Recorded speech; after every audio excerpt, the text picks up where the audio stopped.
You don't gotta go home, but you can't stay here. And no, I don't wanna be alone. Hey there YouTube, this is Cine for Cine Reviews, and today I'm going to be reviewing the adventure, The Curse of the Midas box.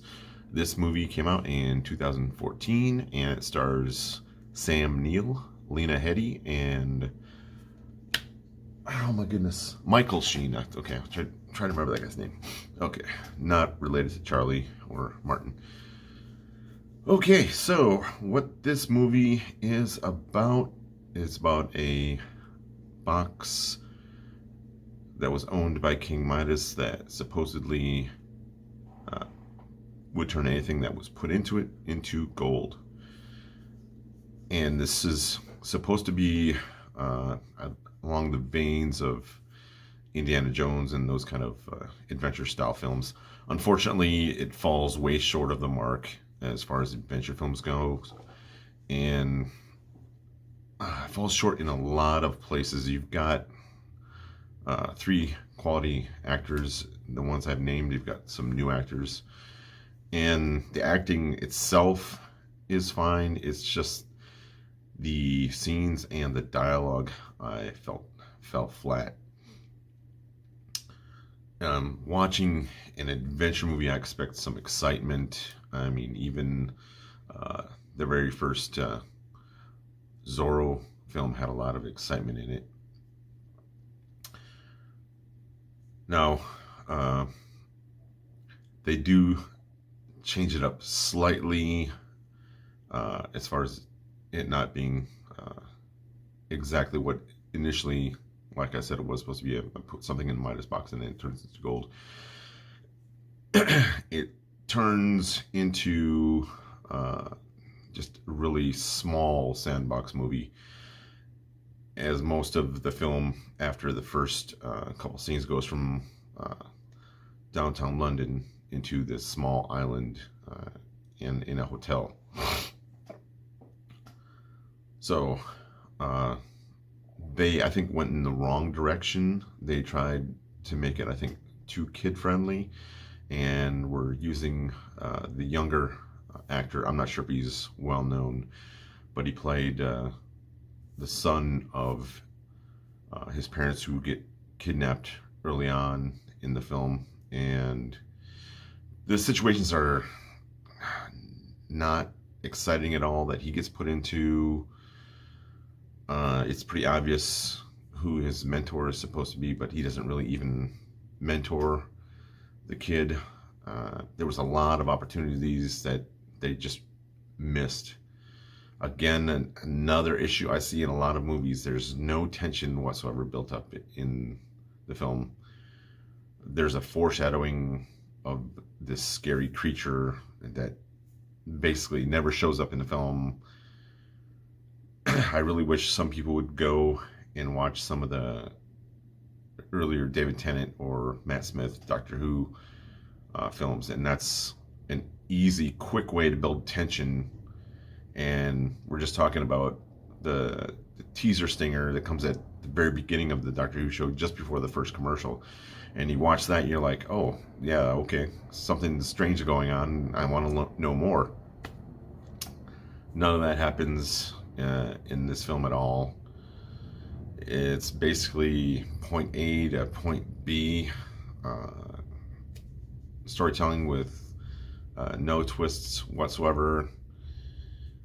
Just really obvious things, and then they add in some strange things as far as like voodoo, which, why is that there? They could have done that scene a lot better if they would have just went to see an old gypsy woman and she could have told them where to find his brother.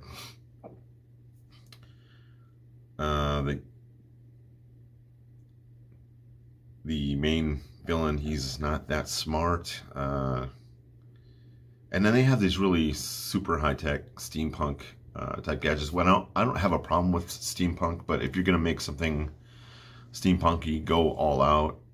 Don't just put like one or two things in there. And then at the very end of the movie, the they're looking for the Midas box. They had a really good chance of using like ancient languages such as Egyptians. I know the Rosetta Stone was found in like the 1700s by Napoleon's troops, and I'm not sure the exact date when it was deciphered, but I think it was in the early 1800s. But this is set in the later 1800s. So there's people running around with revolvers, which is no big deal. But at the very end, the agents that worked for the something about the antiquity department of the crown show up, and they've got these modern chromed pistols with frickin' lasers and some kind of high-tech scopes on them. Like, come on. I mean, that's not steampunky at all. I mean, if you want to do something steampunk, there's a lot of references they could have used. I mean, just looking on the internet, just Google steampunk rifles or something. It's not supposed to be just modern junk you throw into a historical setting. And another weird thing is like, oh, then the box ends up not being a gold producer, but turns out to be a weapon, and it's some funky, weird-looking sci-fi pistol thing. I mean, these things could have been integral to the story, but they didn't even bother doing it. I think they just like, you know what would be cool is if we did this.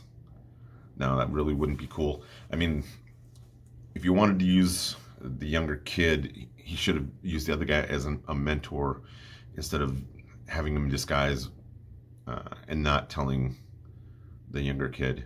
They could have used some flashback scenes where the kid's in class and he's learning about ancient languages. I'm assuming if the hieroglyphics had been deciphered, that he could have been taking some new class of hieroglyphics and learning about that, and then applying that to the box problem. And then where they encounter it is really bizarre too. Is like, why is there this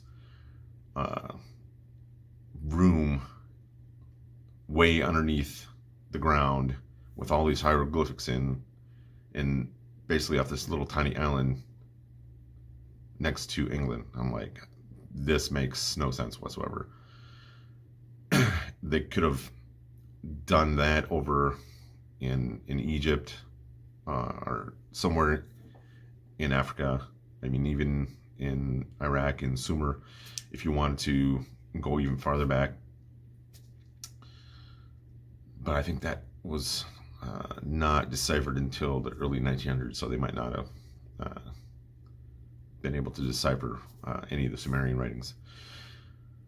A lot of opportunities that were missed. This could have been the first in a trilogy. I mean, Indiana Jones and Raiders of the Lost Ark is basically a throwback to the cliffhanger movies and serials of the 1930s, 1940s. And people enjoy those, but you gotta create tension just like any other movie. I mean, if you're making a horror movie, even if it's just straight drama, you want to create tension between characters. I'm not really seeing that in this movie. I was checking my phone, looking at stuff, and it was that boring. And I'm sitting here with Amazon Prime, and it's not really holding my attention. Going in the other room, getting water or whatever. So that's one thing that if you're making movies, you've got to make it not just visual. You also have to make it add tension and really knock off all the exposition. This movie had so much exposition. I thought Basil exposition was in it. That's how much exposition there was in it. Oh, well, you can do this, and then you got to do that, and then you got to do this, and then you got to do that, and because of this, and then you're going to do this over there, and then no, that's not movies. Movies are visual. Movies are visual storytelling. So that's, I think, why this Movie got a rating of like a 5.5 for IMDb. I'm gonna have to give it C minus, I mean, because visually the shots themselves are just your typical Hollywood style. You can say the way they move in on a shot and the way the scene is shot itself. So it's competent as far as the actual visual things.